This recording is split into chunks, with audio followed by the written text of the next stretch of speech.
পাকিস্তানকে হারিয়ে বিশ্ব ক্রিকেটে বাংলাদেশ যেন হয়ে উঠেছে এক নতুন আতঙ্ক। কদিন আগেও যেখানে টাইগারদের ভাবা হতো টেস্ট ক্রিকেটের ডাল ভাত, সেখানে রাওয়ালপিন্ডির উপাখ্যান যেন সে ভাবনায় এনেছে পরিবর্তন।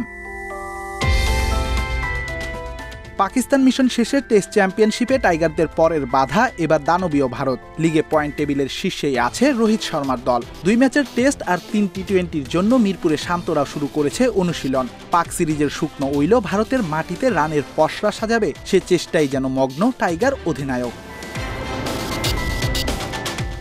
যদিও হিসাবটা এতটাও সহজ হবে না বলে মানছেন টাইগারদের সাবেক গুরু এবং ভারতের সাবেক ক্রিকেটার শ্রীধরন শ্রীরাম। পাকিস্তানের মাটিতে শান্তদের নজরকাড়া পারফরম্যান্সের অবশ্য প্রশংসাও করেছেন এই ক্রিকেট জিনিয়াস।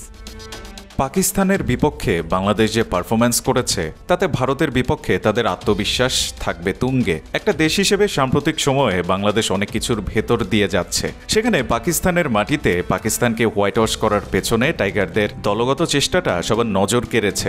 ভারত নিশ্চয়ই বাংলাদেশকে হালকাভাবে নিবে না। রাওয়ালপিন্ডির ফ্ল্যাট উইকেটে গতির ঝড় তুলে বাবর রিজওয়ানদের চোখে সর্ষে ফুল দেখিয়েছে নাহিদ রানা, শরীফুল, তাসকিনরা। পাকিস্তানের সাদামাটা স্পিনারদের বিপক্ষে হেসে খেলে সিরিজ বের করেছে লিটন, জাকির, মিরাজরা। তবে প্রথম টেস্টের ভেন্যু চিপককে যে বলা হয় স্পিনারদের স্বর্গরাজ্য, সেখানে ভারতের গোলায় আছে আশ্বিন, জাদেজার মতো স্পিন জিনিয়াস। ভারতের মাটিতে জয় পেতে তাই হিমালয় পাড়ি দিতে হবে টাইগার ব্যাটারদের, মানছেন শ্রীধরন শ্রীরাম।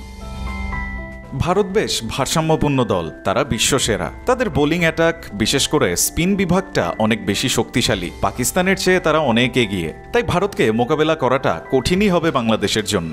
বাংলাদেশের ব্যাটিং লাইন আপে বাহাতি ব্যাটারদের সংখ্যাটা বেশি, তাই তাদের বিপক্ষে বল করে মজাই পাবে ভারতের স্পিনাররা। উইকেটের কন্ডিশন বিবেচনায় আশ্বিন হবে বাংলাদেশের আতঙ্কের নাম। 15 সেপ্টেম্বর ভারতের বিপক্ষে সিরিজ খেলতে দেশ ছাড়বে টাইগাররা। এর আগে মিরপুরে সাজানো হবে ভারত বদের পরিকল্পনা। পাকিস্তানের সাথে সিরিজ জয়টা প্রত্যাশা বাড়িয়েছে দেশের কোটি ক্রিকেট প্রেমীর। শান্তরা কি পারবে ধারাবাহিকতা বজায় রেখে আরেকটা ইতিহাস লিখতে? উত্তরের অপেক্ষায় পুরো বাংলাদেশ।